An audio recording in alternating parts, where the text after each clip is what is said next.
Bismillahirrahmanirrahim. Ma'asyiral muslimin yang dimuliakan Allah Subhanahu wa taala. Surah Al-Fatihah ini adalah surah teragung yang diberikan kepada Rasul dan juga kepada seluruh umat Islam. Karena surah Al-Fatihah ini dipisahkan dari Al-Quran. Allah Subhanahu wa taala ketika menganugerahi Al-Quran itu, Allah sendirikan Al-Fatihah. Makanya Nabi SAW bersabda, utitu, aku diberikan sab'al mathani wal Qur'anil azim, diberikan 7 ayat yang terulang dan juga Al-Quran. Padahal Fatihah itu bagian dari Al-Quran, tetapi Nabi SAW memisahkan. Jadi kita diberikan 2 nikmat. Al-Quran adalah nikmat, surah Al-Fatihah sendiri adalah nikmat. Kenapa demikian? Ada hadis yang menunjukkan tentang keistimewaan surah Al-Fatihah ini. Hadis ini dari Abdullah ibn Abbas radhiyallahu anhuma. Ketika Nabi SAW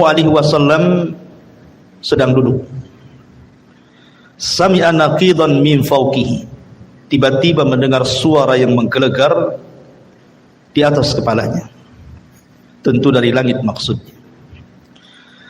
Maka Nabi SAW langsung mengangkat kepalanya ke langit. Maka Jibril alaihi salatu wassalam kemudian mengatakan kepada Nabi SAW, itu adalah suara pintu langit yang terbuka. Pintu itu tidak pernah terbuka kecuali hari ini. Kemudian turunlah malaikat, dan malaikat ini tidak pernah turun ke bumi kecuali hari ini. Kemudian kata Jibril, malaikat mengucapkan salam dan mengatakan kepada dirimu, wahai Muhammad, abshir binuraini utitahuma lam yu'tahuma nabiyyun qablak. Bergembiralah wahai Muhammad, karena engkau diberikan 2 cahaya yang tidak pernah diberikan para nabi sebelum. Kemudian Jibril mengatakan, Fatihatul Kitab wa khawatim surat Al-Baqarah. Pertama surah Al-Fatihah, dan yang kedua akhir daripada surah Al-Baqarah. Dalam riwayat Nabi SAW mengatakan bahwa surat ini tidak pernah diturunkan dalam Taurat, tidak pernah diturunkan dalam Injil, bahkan tidak ada yang semisal dalam Al-Quran. Apa itu suratul Fatihah? Dari 2 riwayat ini mengetahui bahwa surah Al-Fatihah ini surah teragung, karena tidak ada dalam Taurat, tidak ada dalam Injil, tidak ada dalam Al-Quran. Bahkan yang menurunkan surat ini malaikat yang belum pernah turun ke bumi. Makanya kenapa surah Al-Fatihah ini agung sekali, karena tidak terdapat dalam kitab-kitab langit. Ma'asyiral muslimin yang dimuliakan Allah Subhanahu wa taala, surah Al-Fatihah itu ada kalimat dalam ayatnya, iyyaka na'budu wa iyyaka nasta'in. Lihat domirnya di sini, kata gantinya. Allah Subhanahu wa taala tidak menyebutkan kata ganti dengan domir mutakallim. Artinya bukan kalimatnya iyyaka a'bud wa iyyaka asta'in, bukan. Tetapi menggunakan nun. Nun itu artinya kami, jama'. Seolah-olah surat ini bukan hanya dihafal orang-orang tua saja, Tapi semua manusia akan menghafal surat ini. Mau anak-anak, mau orang dewasa, mau orang tua, mau perempuan, mau laki-laki, semua membaca surah Al-Fatihah. Itu diantara sirul Fatihah, rahasia surah Al-Fatihah. Ma'asyiral muslimin yang dimuliakan Allah Azza wa Jalla. Bahkan di antara nama surah Al-Fatihah itu adalah Asy-Syifa, surat penyembuh. Ada sebuah riwayat dari Abi Sa'id Al-Khudri radhiyallahu anhu. Jadi suatu ketika Abu Sa'id Al-Khudri ini dan juga rombongannya pulang dari peperangan. Kemudian kehabisan bekal. Tidak ada makanan, tidak ada minuman, tidak ada apapun yang bisa mereka makan dan minum.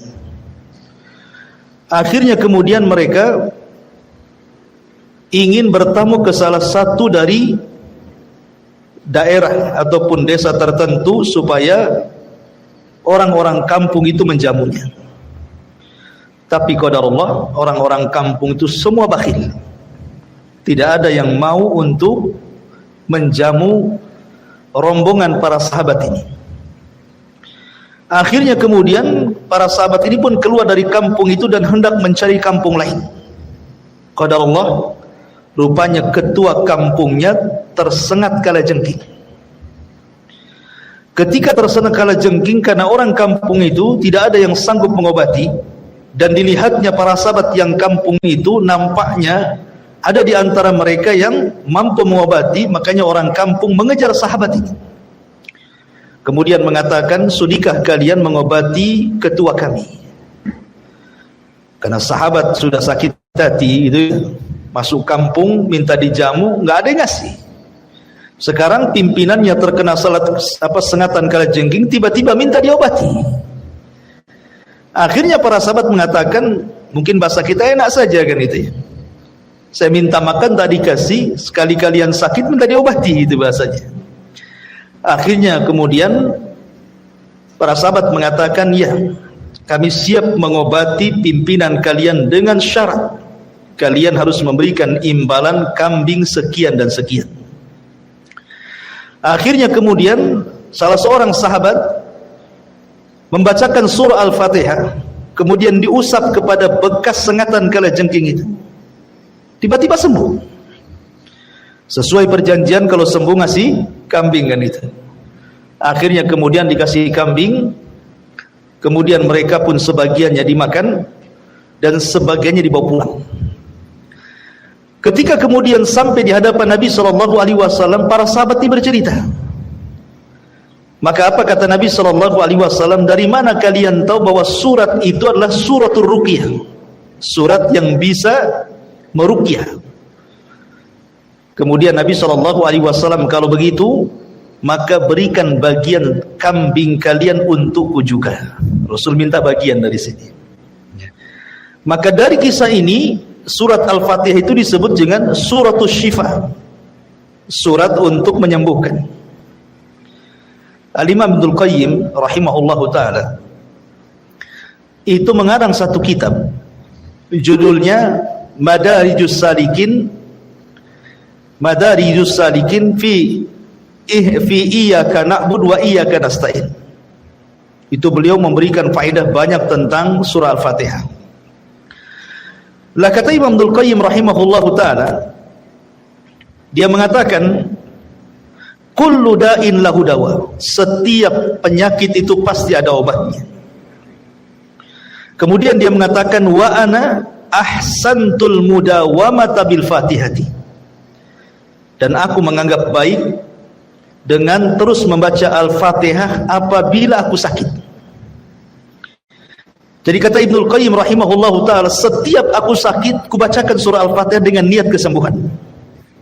Dan setiap aku membaca surat itu, maka Allah sembuhkan penyakitku. Ini kisah Ibnul Qayyim rahimahullahu ta'ala yang mempraktekkan surat itu.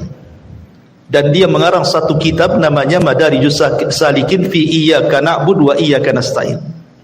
Luar biasa. Intinya bahwa surah Al-Fatihah itu salah satu rahasianya adalah israrnya dalam sebuah pengobatan. Saya akan rangkum beberapa rangkuman tentang rahasia di balik makna surah Al-Fatihah. Kenapa surah Al-Fatihah itu disebut Ummul Kitab? itu artinya induk dari semua kitab. Karena kata Imam Ibnul Qayyim rahimahullahu ta'ala, sesungguhnya Allah subhanahu wa ta'ala ketika menurunkan kitab-kitab dari langit itu, jumlahnya berapa? 104 kitab. Walaupun yang kita kenal hanya Taurat, Injil, Zabur, Al-Quran. Sama dengan para rasul kan.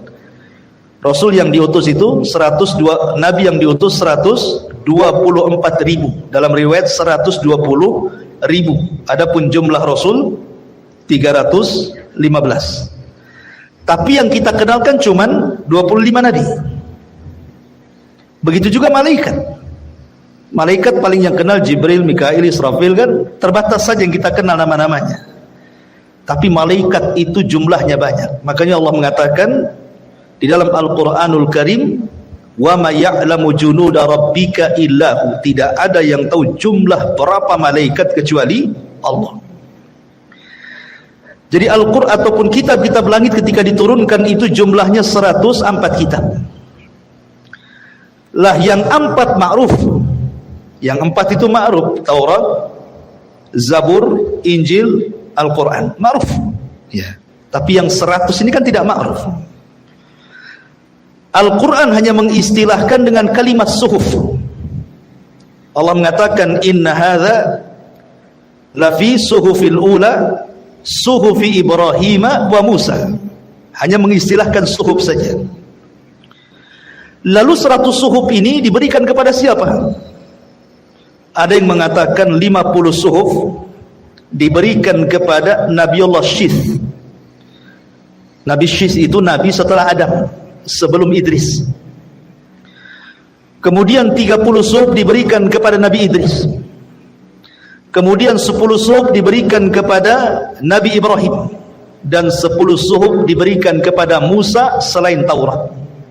Berarti jumlahnya 100. 50 diberikan kepada Syith, ditambah 30, berarti sudah 80 diberikan kepada Idris, yang 10-nya diberikan kepada Ibrahim, yang 10-nya diberikan kepada Musa. Kemudian di sana ada Taurat, ada Injil, ada Zabur, ada Al-Quran. Berarti semuanya 104 kitab. Kata para ulama, dari 100 kitab, kalau digabungkan dengan Taurat, maka Allah subhanahu wa ta'ala ringkas menjadi hukum-hukumnya dalam kitab Injil. Dan 100 kitab yang ada dalam Taurat ataupun Injil, karena Zabur itu bukan kitab-kitab hukum. Kalau Zabur itu kan tipis, dia cerita tentang nasihat-nasihat saja. Lain dengan Injil dan Taurat gitu ya, memang lengkap seperti Al-Quran. Lah dari 100 kitab, 100 suhuf, kemudian ditambah dengan Taurat, kemudian dengan Zabur dan Injil, itu Allah subhanahu wa ta'ala ringkas di dalam Al-Quran. Lah Al-Quran sendiri Allah ringkas dalam satu surat yang disebut dengan Suratul Fatihah. Dan surat Al-Fatihah sendiri diringkas lagi dalam satu ayat, Iyyaka na'bud wa iyyaka nasta'in.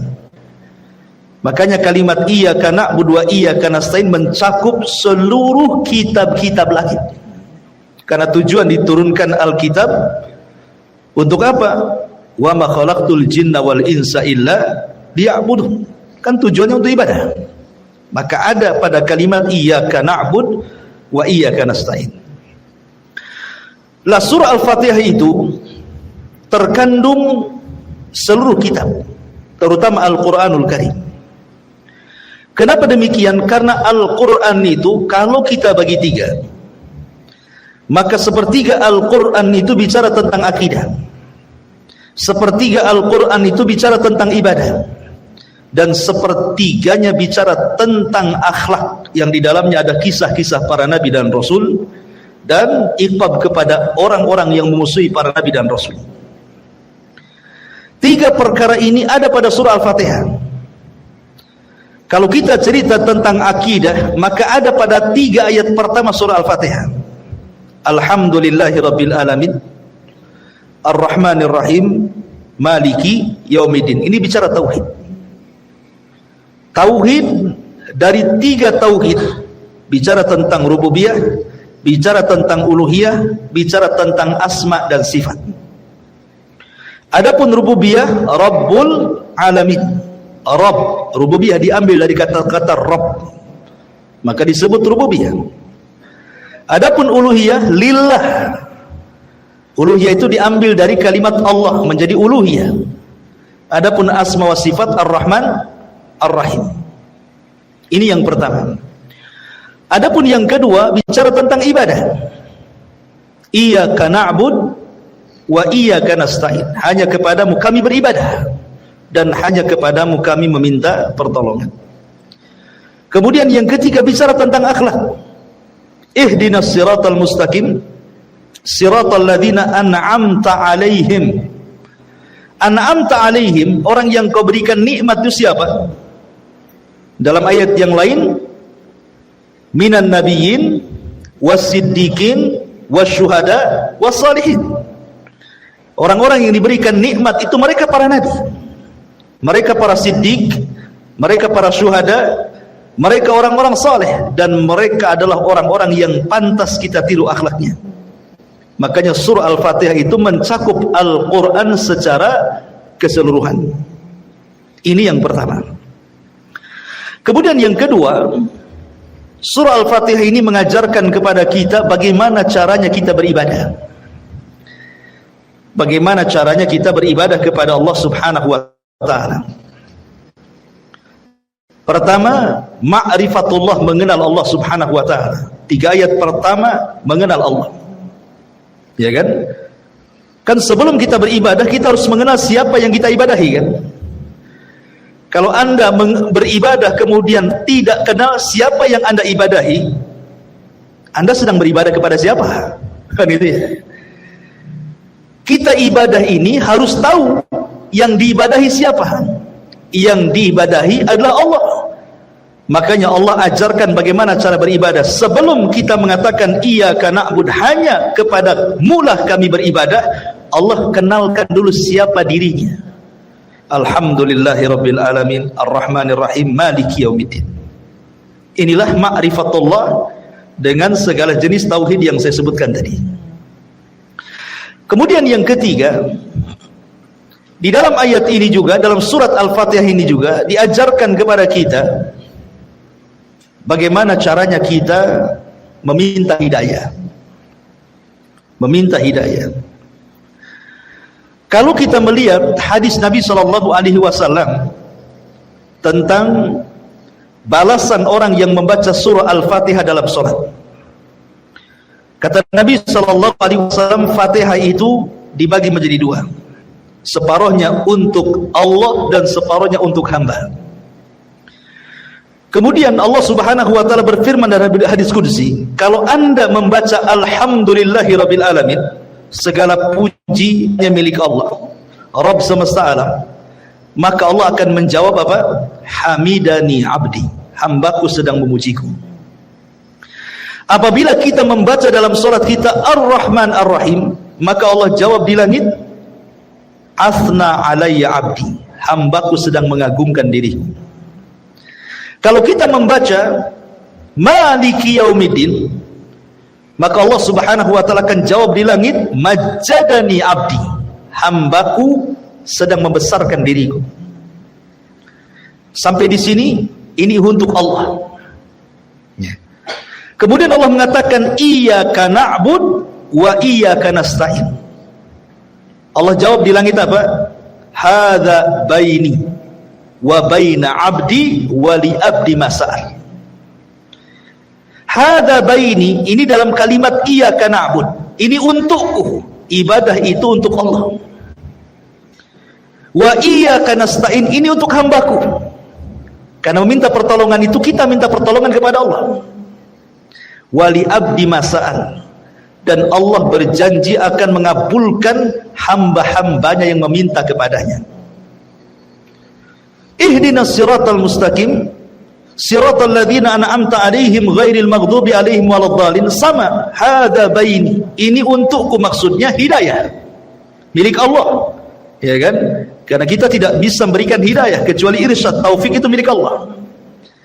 Wa baina 'abdi, dan bagi hamba, dengan cara terus berdoa meminta hidayah kepada Allah Azza wa Jalla agar dihindarkan dari sifat-sifat orang Yahudi al-maghdub dan juga sifat-sifat orang Nasrani al-zalim.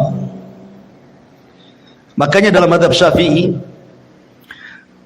dalam sebagian mazhab mereka mengatakan kalau antum sholat, karena dalam mazhab Syafi'i itu sholat wajib membaca Fatihah, mau dikeraskan imamnya, mau disirkan imamnya, makmum tetap baca Fatihah. Itu dalam mazhab Syafi'i.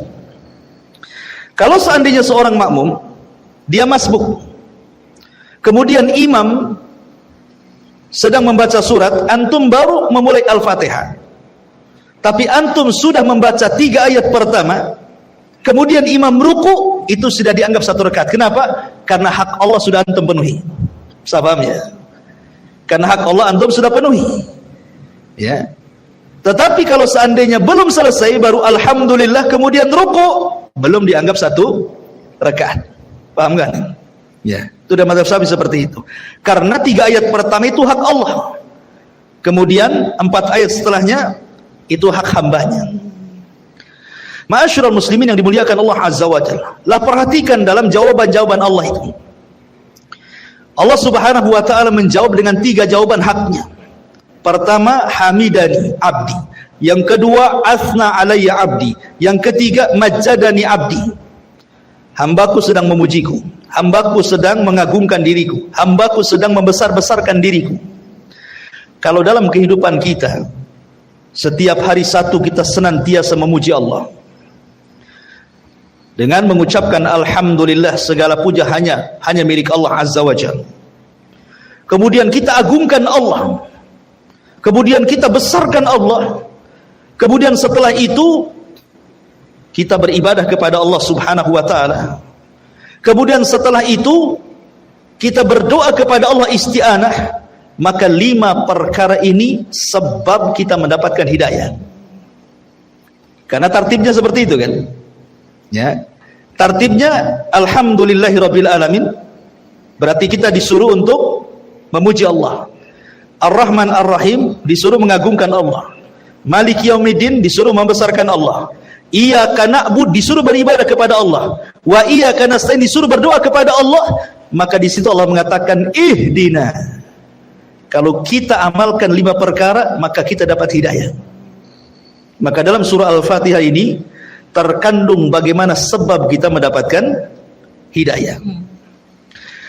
Yang ajibnya adalah dalam kalimat-kalimat Al-Fatihah, di situ ada Ar-Rahman Ar-Rahim, berarti sifatnya rahmah. Kemudian yang kedua ada iyyaka na'budu wa iyyaka nasta'in, kita disuruh al-ibadah, beribadah. Kemudian di situ ada kalimat al-hidayah, ihdinas siratal mustaqim. Kemudian di situ ada kalimat an'amta alaihim, nikmat. Ada rahmat, ada ibadah, ada hidayah, ada nikmat. Ini ada 4 kata dalam surah Al-Fatihah itu kan. Rahmat, kemudian yang kedua apa tadi? Ibadah, kemudian yang ketiga hidayah, kemudian yang keempat nikmat. Alladzi an'amta, nikmat. Dari sini bahwa kalau orang sudah diberikan rahmat oleh Allah, kasih sayang, kemudian dia melakukan ibadah, maka dia akan dapat hidayah. Setelah dapat hidayah, dipastikan diberikan nikmat. Itu maksudnya, ya. Kalau kita sudah mendapatkan rahmat dari Allah, dituntun untuk menghambakan diri kepada Allah, kemudian kita ibadah.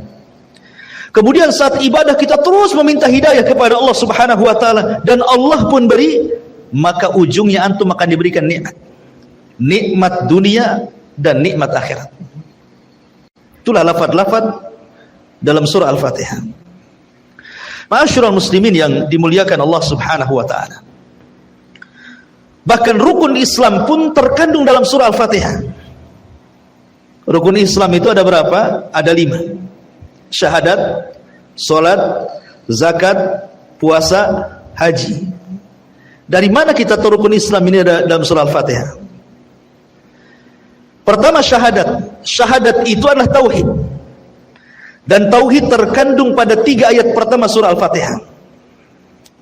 Adapun sisanya salat, zakat, puasa dan haji itu ibadah. Terkandung padanya dalam kalimat iyyaka na'bud. Hanya kepadamu ya Rabb kami beribadah. Berarti mencakup salat, mencakup puasa, mencakup zakat, mencakup haji.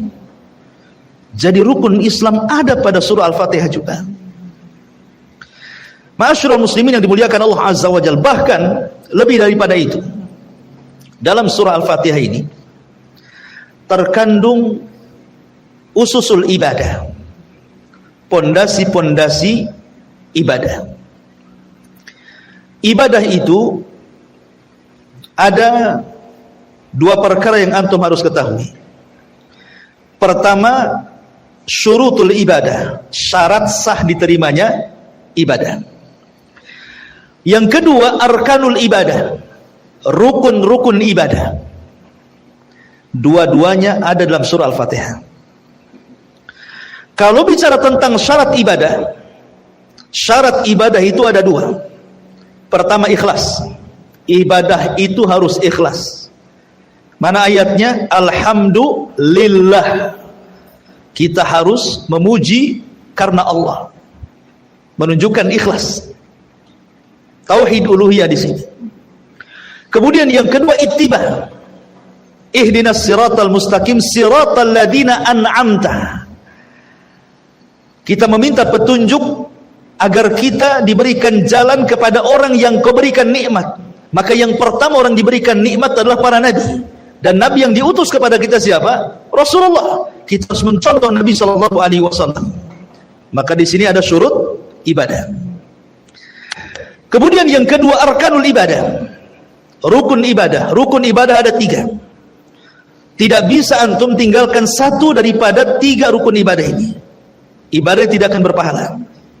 Pertama, al-mahabbah. Kecintaan kita kepada Allah. Yang kedua, al-khawfu. Perasaan takut kita kepada Allah. Yang ketiga, ar-raja'u. Perasaan harap kita kepada Allah Azza wa Jalla. Ini 3 perkara tidak boleh, tidak harus dihadirkan dalam ibadah. Ketika kita beribadah, kita harus cinta, bukan terpaksa. Ketika beribadah, kita harus takut tidak diterima ibadahnya. Ketika kita beribadah, kita harus mengharap dengan ibadah ini Allah akan berikan balasan berupa sorga dan kenikmatannya. Ini 3 perkara tidak boleh tinggalkan dalam ibadah. Makanya disebut arkanul ibadah namanya, rukun-rukun ibadah. Dan itu ada pada surah Al-Fatihah. Pertama, al-mahabbah, perasaan cinta. Alhamdulillah. Segala puja dan puji hanya milik Allah. Tidak mungkin kita memuja dan memuji Allah kecuali karena cinta. Makanya kalau orang cinta pasti memuji. Kalau orang benci pasti mencela. Kan begitu ya? Kalau kita memuji orang, hilang keburukannya, yang ada kebaikannya. Kalau kita membenci, hilang kebaikannya, yang ada keburukannya. Maka kalimat alhamdulillah itu artinya penanaman cinta kepada kita. Cinta kepada Allah Subhanahu wa ta'ala. Kemudian yang kedua, roja, harapan. Ar-Rahman, Ar-Rahim. Ini ada kandungan harapan. Kenapa? Karena Ar-Rahman, Ar-Rahim itu sifatnya sama, rahmat. Artinya kasih sayang Allah Subhanahu wa ta'ala kepada kita. Di sini ada harapan, ada ketenangan bagi kita. Kita ini sedang bermuamalah dengan zat yang penuh dengan rahmat. Makanya segudang dosa yang kita lakukan, kalau kita menghadap Allah Subhanahu wa ta'ala dan tidak membawa kesyirikan sedikit pun, tetap Allah terima taubatnya. Bahkan orang yang berbuat syirik sekalipun kalau bertobat, tetap diterima tobatnya. Ada harapan. harap kepada Allah Subhanahu wa taala. Kemudian yang ketiga, al-khauf, perasaan takut. Dari mana kita ambil? Maliki yaumiddin, bahwa Allah itu raja di hari pembalasan. Kita harus takut. Makanya kata Umar bin Khattab radhiyallahu an ketika memberikan catatan kepada kalimat Maliki Yaumiddin, beliau mengatakan, kalau seandainya orang paham bahwa di sana ada Yaumuddin, Yaumuddin itu hari pembalasan, ma akalal qawiyyu dhaif, tidak mungkin orang kuat memakan orang lemah. Tidak mungkin orang itu semena-mena gitu ya. Menindas itu tidak mungkin. Kenapa? Karena ada balasan. Iya, di dunia dia bisa menekan orang, di akhirat dia ditekan Allah. Kan itu ya. Makanya kalau paham bahwa Yaumuddin, apa din? Din itu bukan agama. Din itu artinya balasan. Semua orang akan dibalas karena kezalimannya. Makanya kalau orang paham perkataan Umar bin Khattab bahwa di sana ada hari pembalasan, tidak mungkin orang itu mencuri. Tidak mungkin orang berdusta. Tidak mungkin orang menipu.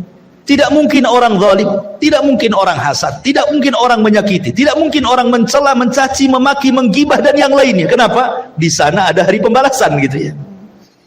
Maka timbul perasaan al-khaufu, takut.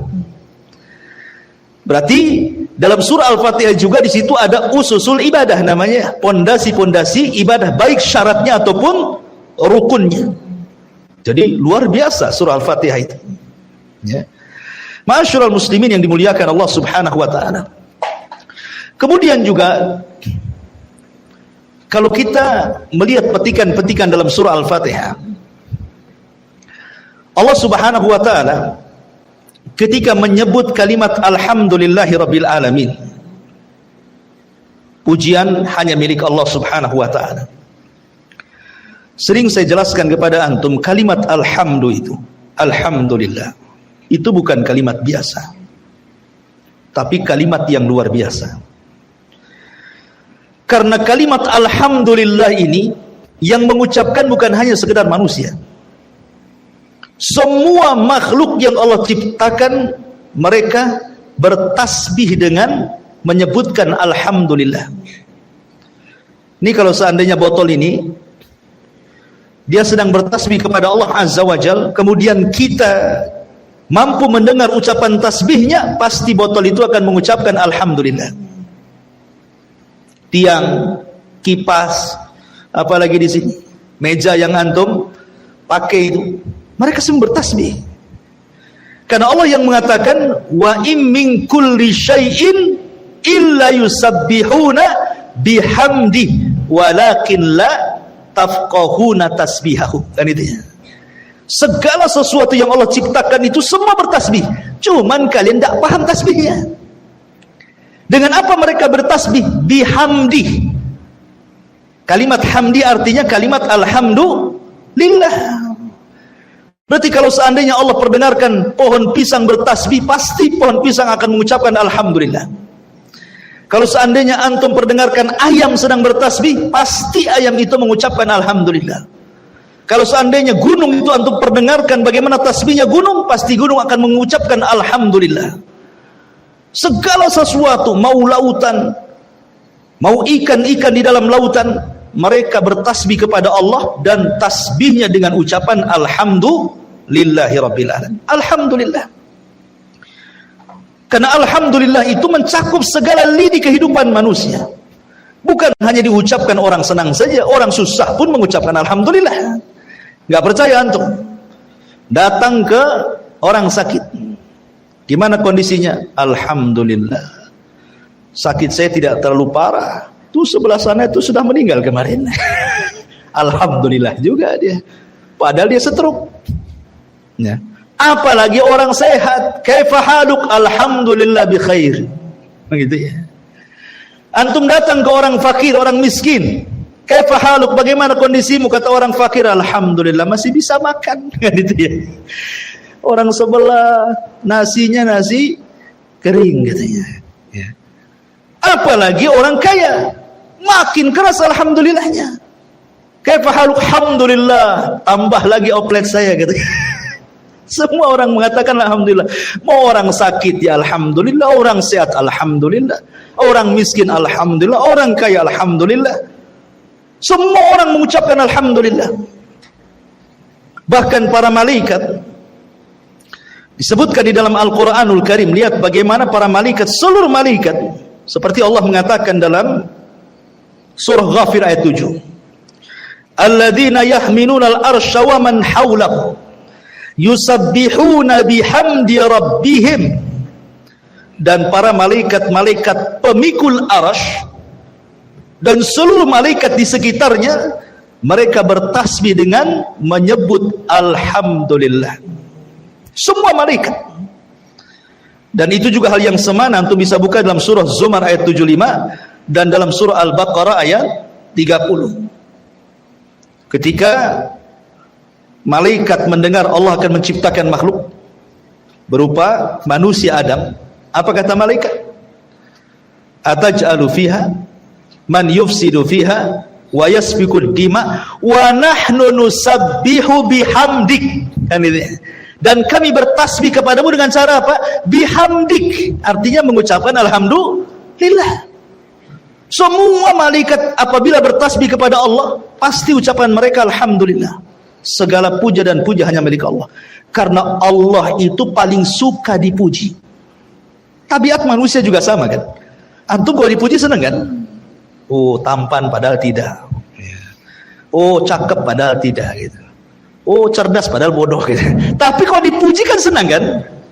Kalau makhluk saja suka dipuji, makanya kenapa banyak ibadah yang ditolak? Karena riya. Walillahi matsalul a'la, tentu Allah lebih berhak untuk itu. Makanya kenapa Allah memuji dirinya tanpa harus mengatakan kul, tidak seperti kul a'udzu birabbin nas, qul huwallahu ahad, qul enggak. Tapi Allah mengatakan alhamdulillah. Allah tidak katakan qul ya Muhammad alhamdulillah. Ya, kenapa? Karena tidak perlu Allah mengatakan katakan ya Muhammad alhamdulillah, karena Allah sendiri sudah memuji dirinya. Tidak perlu lagi qul katakan, karena Allah itu suka dipuji. Ma'asyiral muslimin yang dimuliakan Allah azza wa jalla, lihat para nabi. Nabi Nuh alaihi salatu wassalam, ketika dia diselamatkan oleh Allah subhanahu wa ta'ala setelah dia membuat kapal, dan kaumnya mengejek Nabi Nuh dan mengatakan, ya Nuh, kemarin kau jadi nabi, sekarang jadi tukang kayu pula katanya.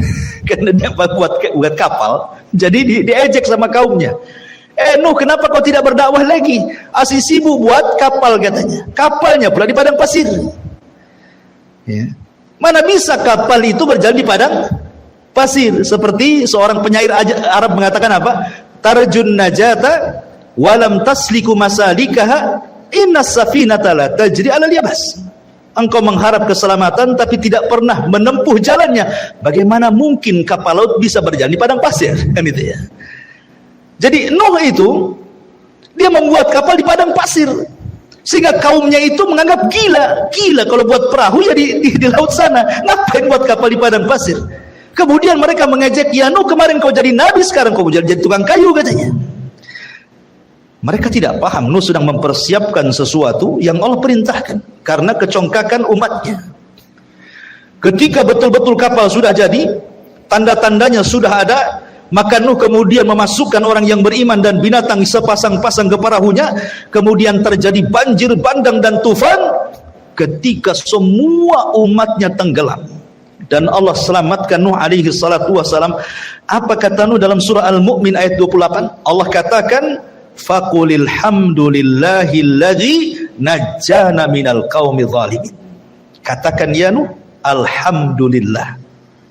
Allah mengatakan, katakan ya Nuh alhamdulillah, yang telah menyelamatkan kami dari kaum yang zalim. Nuh disuruh mengucapkan alhamdulillah. Kemudian Nabi Ibrahim ini sudah tua, dan juga istrinya sudah tua, mandul lagi, tidak mungkin punya anak. Makanya kemudian karena sudah putus asa tidak mungkin punya anak, Sarah mengatakan kepada Ibrahim, menikahlah kau dengan Hajar, mudah-mudahan kau punya anak. Akhirnya kemudian digaulilah Hajar, betul-betul hamil punya anak Ismail. Rupanya selang beberapa waktu, akhirnya kemudian Sarah pun punya anak Ishak. Terkadang harus dipancing dulu ya. Jadi antum yang menikah lama tidak punya anak, coba poligami. Kayak Ibrahim. Lihat bagaimana Allah Subhanahu wa taala firmankan dalam surah Ibrahim ayat 39, Alhamdulillah alladzi wahaba li 'alal kibari Ismail wa Ishaq inna rabbi lasami'ud du'a. Apa kata Ibrahim? Alhamdulillah, yang telah menghibahkan kepadaku, memberikan kepadaku di saat tuaku Ismail kemudian Ishak. Ibrahim mengucapkan alhamdulillah. Kan itu ya. Kemudian juga kita lihat Nabi Daud dan juga Sulaiman. Nabi Daud itu dan Nabi Sulaiman ini kehususan nabi-nabi Bani Israel. Bani Israel itu terdiri daripada 12 putra Yakub dari 4 wanita. 12 inilah yang disebut dengan bapak-bapak Bani Israel. Karena Israel sendiri adalah nama lain daripada Yakub. Yakub itu nama lainnya Israel. Punya anak 12. Dari 12 ini punya anak, maka kumpulan anak-anaknya itu disebut Bani Israel. Tetapi dari putra-putra Yakub hanya ada 2. Satu turunannya jadi nabi, satu turunannya jadi raja semua. Pertama dari Lawi atau Lawa, semua jadi nabi. Ribuan para nabi terlahir dari Lawa ibn Yakub. Tetapi yang turunannya jadi raja dari Yahuda, yang turunannya disebut Yahudi, itu semua jadi raja sampai ke anak cicitnya. Tetapi Nabi Daud dan Sulaiman putranya itu menggabungkan 2 keistimewaan, raja plus nabi. Kalau yang lain kan raja ya raja saja, nabi ya nabi saja. Tapi Nabi Daud dan Sulaiman itu menggabungkan 2 nikmat itu, nikmat raja dan nikmat nabi. Allah Subhanahu wa taala mengingatkan akan nikmat yang Allah anugerahkan kepada Daud dan juga Sulaiman. Apa kata Allah dalam Al-Quran? Walaqad atayna Dawuda wa Sulaimana ilma wa qala alhamdulillahilladzi faddalana ala katsirin min ibadihil mu'minin. Dan sungguh kami telah berikan kepada Daud dan Sulaiman pengetahuan luas soal dunia dan akhirat. Dunia jadi raja, akhirat jadi nabi, kan itu. Kemudian keduanya mengatakan alhamdulillah, segala puja dan puji itu hanya milik Allah yang telah mengutamakan kami atas kebanyakan hamba-hamba Allah yang beriman. Nabi Sulaiman dan Daud mengucapkan alhamdulillah, kan itu. Bahkan Nabi SAW juga disuruh oleh Allah Subhanahu wa taala untuk mengucapkan alhamdulillah. Seperti Allah mengatakan, "Qulil hamdulillah wa salamun ala ibadihi alladziina astafallahu khairun amma yusyrikun." Dalam surah An-Naml ayat 59. Katakan ya Muhammad, alhamdulillah. Rasul disuruh memperbanyak ucapkan alhamdulillah. Bahkan kalimat yang pertama diucapkan Nabi Adam adalah alhamdulillah. Jadi ketika Allah Subhanahu wa taala menciptakan Adam, diutus malaikat Jibril, Mikail dan malaikat-malaikat yang untuk mengambil tanah di bumi ditolak sama bumi. Nggak boleh. Ketika diutus malakul maut, bumi tidak bisa apa-apa. Sehingga malakul mautlah yang mengambil tanah-tanah dengan berbagai macam sifat dan warnanya dari bumi diangkat ke langit. Itulah bahan baku Adam. Karena bahan baku Adam itu dari sifat-sifat bumi, ada yang keras, ada yang lembut, ada yang becek gitu ya mungkin bahasa kita. Ada yang tanah hitam, ada yang tanah putih, ada yang merah, dan macam-macam warna tanah. Makanya sifat manusia sama dengan sifat tanah. Makanya tanah, ada orang yang keras, oh mungkin dari tanah keras gitu ya.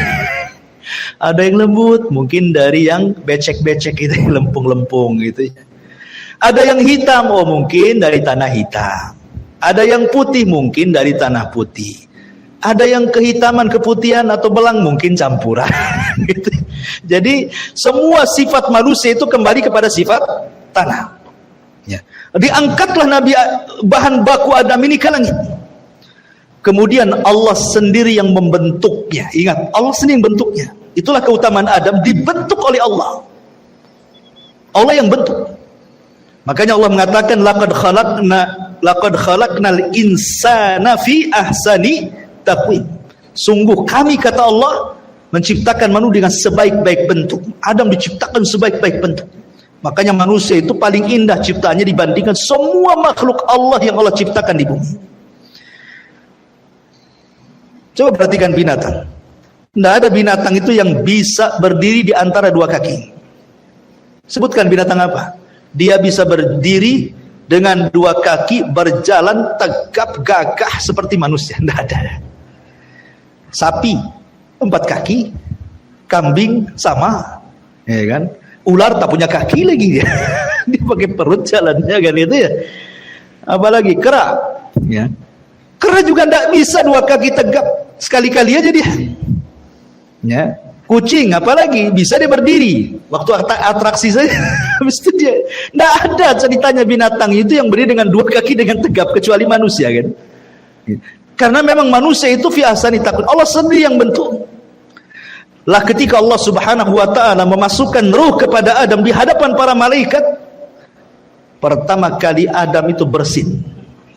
Haji gitu. Ya. Apa kata Allah? Qul ya Adam alhamdulillah. Katakan ya Adam alhamdulillah. Berarti ucapan yang pertama Nabi Adam keluar dari mulutnya itu alhamdulillah. Maka Allah mengatakan yarhamuka rabbuk. Rabbmu memberikan rahmat kepadamu Adam. Makanya jadi sunnah kalau orang bersin baca alhamdulillah, di sampingnya mendoakan yarhamukallah. Tapi dari sini menunjukkan bahwa Adam membaca alhamdulillah. Pertama ucapan keluar dari mulut Adam itu alhamdulillah. Bahkan bukan hanya malaikat, Adam, para nabi, orang yang masuk neraka saja mereka mengucapkan alhamdulillah. Kenapa orang masuk neraka mengucapkan alhamdulillah? Penduduk neraka ketika mengucapkan alhamdulillah bukan karena senang, tetapi karena mereka dimasukkan ke dalam neraka bukan karena kezaliman Allah, tapi karena keadilannya. Ya. Allah itu ketika mengadab manusia bukan karena kezaliman, bukan karena Allah zalim kepada makhluk, tidak. Itu semua karena keadilannya. Sebab kalau Allah menyiksa karena kezalimannya, habis manusia itu. Makanya penduduk neraka masih mengucapkan alhamdulillah, apalagi penduduk surga. Bahkan orang yang pertama keluar dari kubur, orang-orang yang beriman ketika dibangkitkan tiupan sangkakala yang kedua, ketika manusia bangkit dari kuburannya, apa kata Allah?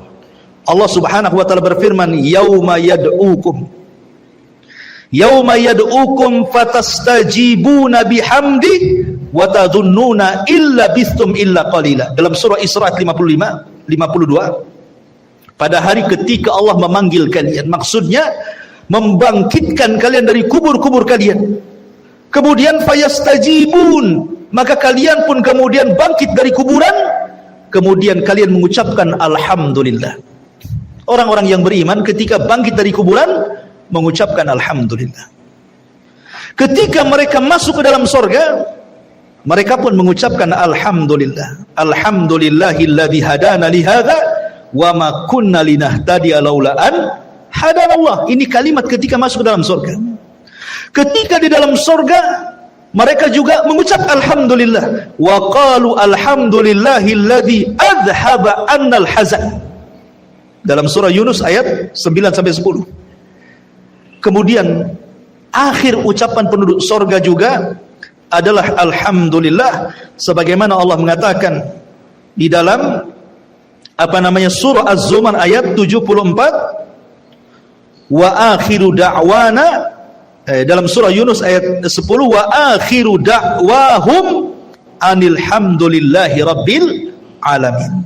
Lihat di sini, Berarti orang yang beriman itu ketika keluar kuburan mengucapkan alhamdulillah. Ketika masuk surga mengucapkan alhamdulillah.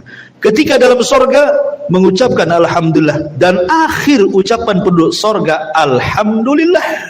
Nah, jadi oleh karena itulah kenapa Rasul mengatakan, katakanlah alhamdulillah ala kulli hal. Ucapkan alhamdulillah dalam kondisi apapun. Karena begini ikhwan, ketika antum kerja, yang sudah kerja, antum berangkat dari rumah ke tempat pekerjaan, ya, kemudian antum lihat ada orang yang kecelakaan, tertabrak brak gitu kan, mati. Harusnya apa yang antum katakan? Alhamdulillah. Supaya kita tidak seperti dia, gitu maksudnya, ya. Jadi setiap kita melihat musibah orang lain, ucapkan kalimat itu supaya jangan seperti dia. Karena bisa saja terjadi kepada kita. Kita ini sudah hati-hati, ya. Lampu sudah hijau, antum lewat, rupanya yang lain melanggar antum. Bisa saja terjadi kan? Ada orang makanya di jalan ini repot, antum mau ngebut nabrak orang, lambat pula ditabrak orang. Itulah jalan raya. Dan jalan raya itu tempat kematian paling banyak hari ini. Padahal di zaman Rasul tidak ada orang mati di jalan. Makanya sering saya katakan di zaman Rasul tidak ada orang mati di jalan, karena nggak ada unta nabrak keledai, gitu ya.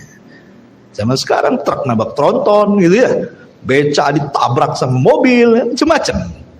Makanya kalau melihat musibah, ucapkan alhamdulillah supaya tidak terkena musibah itu. Antum masuk nih, pulang dari ngaji, masuk ke rumah, istri sehat, anak-anak sehat, tidak terjadi kebakaran di rumah, tidak jadi apapun di rumah, tidak kemalingan, ucapkan alhamdulillah. Supaya apa? Supaya selamat terus rumah itu. Itu maksudnya. Itu bentuk syukur. Bukan Allah mengatakan kan, la in syakartum la azidannakum.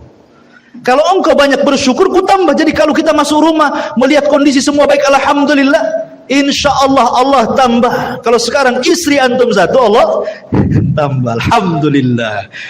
Kata akhwat, inna lillah wa inna ilaihi rajiun. Masyarul muslimin yang dimuliakan Allah. Intinya kalau kita kupas, alhamdulillah, banyak kan nih rahasia-rahasia dalam surah Al-Fatihah ini, ya. Masyarul muslimin yang dimuliakan Allah Azza wa Jalla. Ar-Rahman Ar-Rahim. Ar-Rahman Ar-Rahim ini bukan kalimat biasa, ya. Minimalnya kita ucapkan 17 kali dalam sholat kita kan. Dalam sholat wajib saja, belum sholat-sholat sunnahnya. Karena Ar-Rahman Ar-Rahim itu kalau antum perhatikan, kita memperhatikan maknanya, seolah-olah kita sedang diliputi rahmat Allah, kasih sayang Allah subhanahu wa ta'ala. Kasih sayang Allah itu banyak sekali, ikhwatu fiddin, muliakan Allah azza wa jalla. Sampai-sampai Nabi SAW ketika bicara tentang rahmat Allah subhanahu wa ta'ala, Allah itu memiliki mi'atu rahmah, 100 rahmat. Kemudian anzala minha rahmatun wahidah, tapi yang diturunkan ke bumi cuma satu. Bayangkan, Allah itu punya 100 rahmat kasih sayang, tapi yang diturunkan ke bumi cuma satu. Tapi dengan satu ini saja kita bisa melihat bagaimana seorang ibu menyayangi anaknya, ya kan? Bagaimana seorang bapak menyayangi anak-anaknya, bagaimana seorang anak cinta dengan ayahnya, bagaimana sesama binatang saling sayang. Kita lihat satu saja, kita melihat luar biasa, ya, rahmat bagi manusia itu. Bagaimana orang masuk surga? Yang rahmat Allah itu 99 kan di sana. Yang satu saja kita bisa melihat bagaimana kasih sayang manusia dengan manusia yang lain itu luar biasa. Seperti ada di zaman sahabat itu yang menggendong ibunya haji dari awal manasik sampai selesai karena cintanya dengan ibunya.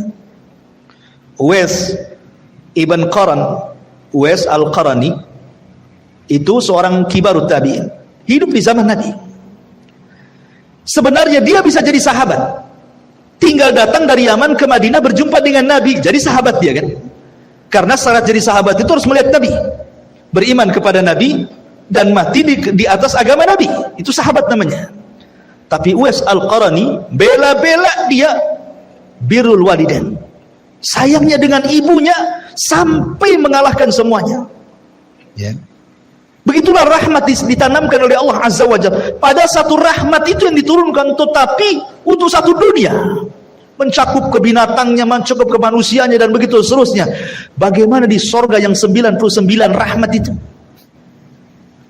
Di dunia saja kita sudah tenang, apalagi orang tua punya 5 anak, semua anaknya berbakti, tenang rasanya gitu ya. Itu rahmat Allah itu. Gimana di sorga yang 99 itu kan? Ya. Jadi kalimat Ar-Rahman Ar-Rahim ini bicara tentang rahmat, bicara tentang rahmat, kasih sayang Allah Subhanahu wa Ta'ala kepada kita. Sehingga kalau kita yakin Allah itu sayang dengan kita, ikhwatu fiddin, maka tidak ada orang yang putus asa di dunia ini. Nggak ada. Kebanyakan orang yang putus asa itu karena tidak paham kalimat Ar-Rahman Ar-Rahim ini. Apalagi seperti tadi yang saya jelaskan, Maliki Yaumiddin, ditanamkan sifat takut gitu ya.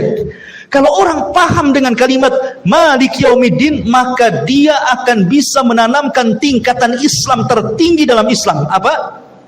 Muraqabah. Jibril bertanya kepada Rasul, apa itu Islam? Apa itu iman? Apa itu ihsan? Kan itu ya. Berarti tingkatan Islam itu ada 3. Dimulai dari Islam, kemudian iman, kemudian ihsan. Berarti paling tinggi itu ihsan. Dalam Islam itu paling tinggi ihsan. Ihsan itu artinya merasa diawasi Allah. Dan kalau kita paham Maliki Yaumiddin, berarti Anda sedang dididik ihsan. Ya, tingkatan muraqabah yang luar biasa. Sebab kalau seandainya kita paham kalimat Maliki Yaumiddin, tidak ada di dunia orang ini berbuat jahat, ikhwan. Tenang di dunia ini. Yang mencuri nggak jadi, takut nanti dibalas di akhirat.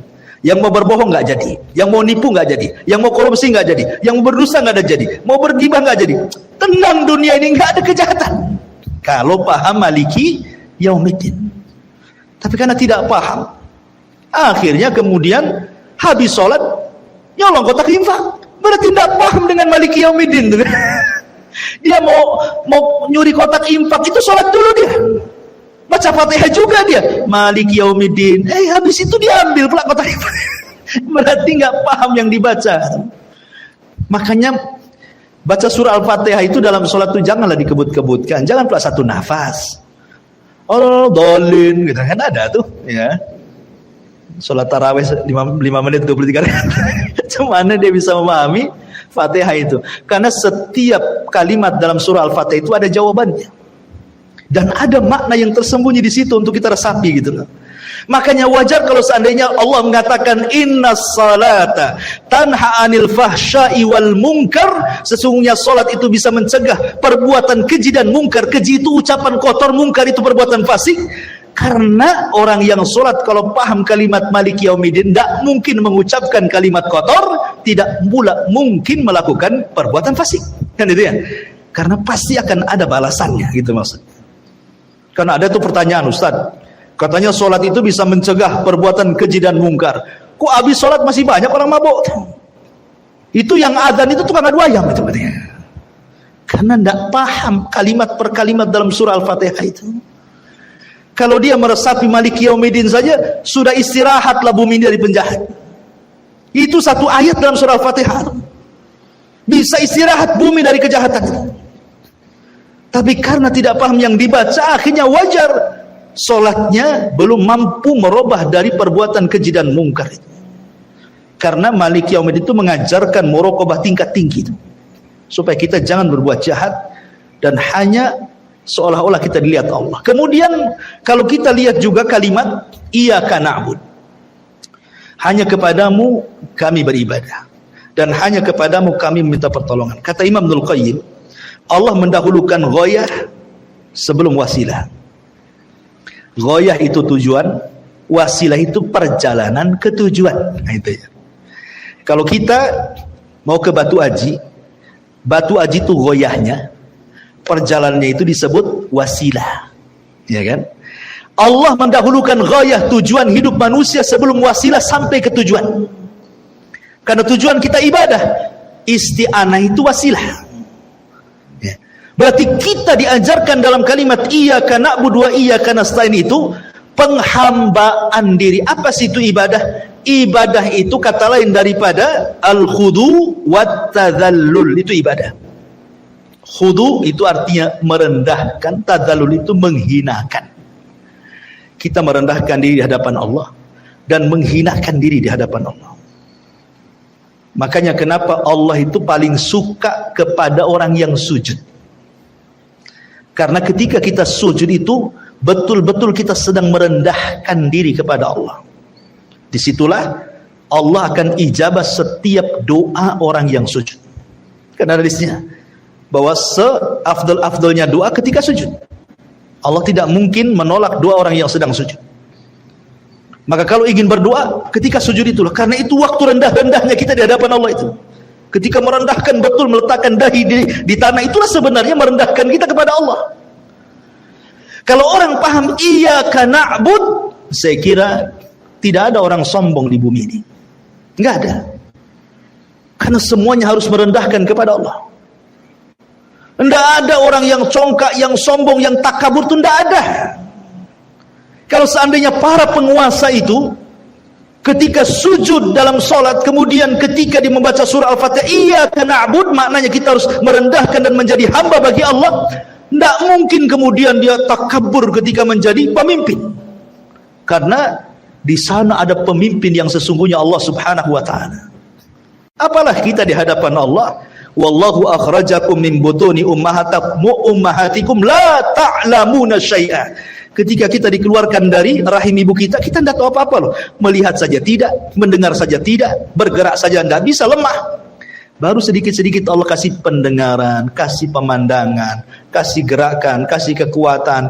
Besar sedikit, kasih kuat badan, kasih kecerdasan. Dengan cerdas akhirnya sekolah, dengan sekolah jadi insinyur, jadi dokter, jadi ini, jadi itu. Semua Allah yang kasih. Lalu kenapa Anda sombong? Itu maksudnya. Karena tidak paham kalimat iyyaka na'budu wa iyyaka nasta'in. Kalau orang paham kalimat ini, tidak ada orang nyembah, sembah. Ya, kandungan Al-Fatihah itu luar biasa kemana-mana gitu. Iyyaka na'budu wa iyyaka nasta'in. Ihdinas siratal mustaqim. Ya. Ihdinas siratal mustaqim ini cerita hidayah. Hidayah itu penting, ikhwan. Karena orang kalau tidak dapat hidayah, sesat kita. Kalau sudah sesat, lihat akhirnya jadi pengebom. Khawarij sesat, jadi ngebom sana sini. Kan itu ya. Kemudian Syiah sesat. Ketika Asyura tanggal 10 dipukul-pukul badan sampai bayi kecil diketuk kepalanya sampai keluar darah tuh. Supaya merasakan bagaimana perih pahitnya Husain ketika dibantai di Karbala katanya. Karena kesalahan mereka. Itu kan kesalahan orang Syiah menyuruh Husain dari Hijaz menuju ke Kufah. Rupanya dibantai di situ. Yang bantai pun orang Syiah. Sehingga mereka menyesal. Makanya setiap kemudian Muharram mereka membuat ulang tahun Karbala. Memukul-mukul. Lihatlah di YouTube tuh. Coba antum. Di pisau dikasih rantai itu, dipukul orang gila sampai bayi diketuk sampai keluar darahnya. Lihat, kalau nggak dapat petunjuk jadi gini ibadahnya nih. Ya. Lihat orang-orang yang merasa ma'rifat. Akhirnya enggak sholat, enggak puasa, enggak zakat, enggak haji. Karena sudah ma'rifat. Sudah kenal dengan Allah. Enggak perlu sholat lagi. Enggak perlu puasa lagi. Maksiat pun boleh. Karena Allah ada pada hatinya. Sudah berkumpul dengan badan yang disebut hululiyah. Manunggali kaulu gusti. Orang Jawa bilang. Sudah nyatu gitu ya. Sudah nyatu akhirnya. Buat apa lagi ibadah? Sholat yang penting eling katanya. Kalau sudah eling dikatakan sholat. Dalilnya apa? Innas sholata li dzikri. Sholat itu untuk mengingatku. Berarti kalau sudah ingat tak perlu sholat. Lihat akhirnya apa? Nggak sholat nggak apa. Lihat kalau nggak kasih petunjuk seperti ini jadinya. Ya. Jadi kalau kita tidak dapat petunjuk sesat kita. Ya. Macam-macam. Akhirnya ada orang ngaku nabi, ada pula pengikutnya. Dulu ada namanya siapa? Ahmad Musaddiq kan itu. Saya dengar sudah tobat, alhamdulillah.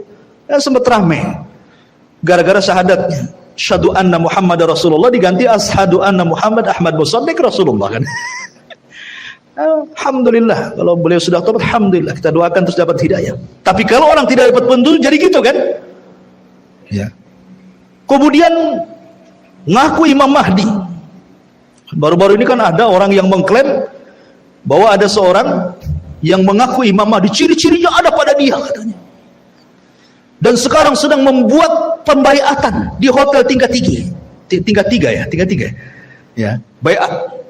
Kalau tidak dapat baiat maka dia jadi pengikut Dajjal. Kenapa baiatnya manjur? Karena dia sudah koordinasi dengan Nabi Khidir dan Nabi Muhammad katanya. Jadi panitia itu Nabi Khidir. Coba antum loh, kalau nggak dapat hidayah jadi gini, halu, menghayal, ya kan? Menghayal jadi kemana-mana jadinya. Itu bahaya kalau nggak dapat hidayah itu. Makanya setiap sholat kita minta kepada Allah, ihdinas siratal mustaqim, ihdinas siratal mustaqim, supaya kita dapat hidayah. Kalau nggak dapat hidayah jadi kayak gini nih, ajaran yang nggak jelas jadinya.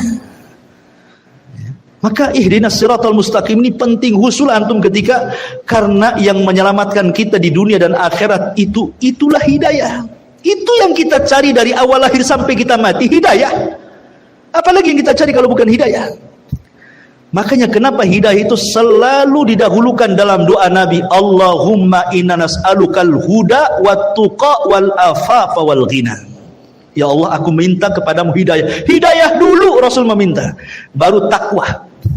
Karena tidak mungkin dapat hidayah kemudian dia takwa, harus dapat hidayah dulu baru dia takwa. Allahumma nas'alukal huda wat tuqa, baru al afaf, kehormatan, menjaga kehormatan, baru kekayaan terakhir. Minta kekayaan itu terakhir. Setelah kita meminta kepada Allah hidayah, kemudian meminta kepada Allah takwa, kemudian meminta kepada Allah al-afaf, kehormatan dijaga, baru minta harta. Kita manda, tiga-tiganya tidak ada. Yang ada harta aja diminta. Ya Allah kapan kaya, ya Allah kapan maju, ini saya mau buat ini, mudah-mudahan rezekinya dirasakan. Tidak ada itu. Semua mintanya aneh-aneh aja. Jadi ihdinas siratal mustaqim itu luar biasa. Siratal ladzina an'amta 'alaihim ghairil maghdub. Maghdub ini majhul, maghdub maf'ul. Fa'ilnya disembunyikan. Ya. Ketika Allah Subhanahu wa taala menyebutkan orang-orang yang diberikan nikmat, Allah tampilkan pelakunya, an'amta. Tak di situ pelaku. Orang yang engkau ya Allah beri nikmat. Jadi ketika Allah menyebutnya orang-orang yang diberikan nikmat, dimunculkan pelakunya. Siapa mereka? Para nabi, para siddiqin, para syuhada, orang-orang saleh. Tapi ketika Allah menyebut orang Yahudi dan Nasrani, Allah tidak sebutkan pelakunya. Al-maghdub, yang dimurkai. Kenapa Allah tidak katakan orang-orang yang engkau murkai ya Allah, ditampakkan pelakunya? Tidak, menggunakan majhul. Karena hinanya mereka di mata Allah. Karena orang-orang Yahudi itu maghdub, memang betul-betul dimurkai. Kenapa mereka dimurkai? Karena orang Yahudi itu diberikan kecerdasan yang tidak diberikan kepada umat yang lain.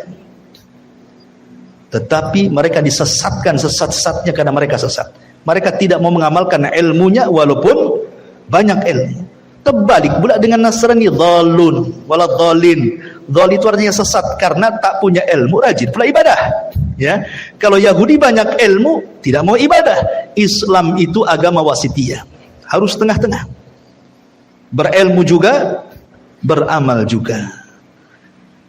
Makanya Allah mengatakan, wal asri innal insana lafi khusrin illa alladziina amanu. Maksudnya orang-orang yang berilmu, wa amilus shalihat, orang-orang yang beramal soleh dengan ilmunya. Baru setelah itu berdakwah, wa tawassaw bil haq. Baru setelah itu sabar ketika mencari ilmu, sabar ketika mengamalkan ilmu, sabar ketika mendakwahkan ilmu. Inilah diantara rahasia daripada surah Al-Fatihah. InsyaAllah kita mulai nanti dari surah Al-Baqarah, baru kita akan jelaskan tafsir ayat per ayat, kalimat per kalimat. Karena surah Al-Fatihah ini kalau kita bahas juga, itu satu ayat satu pertemuan kan. Jadi adalah kita global saja surah Al-Fatihah. InsyaAllah nanti ketika surah Al-Baqarah baru kita masuk tafsirnya.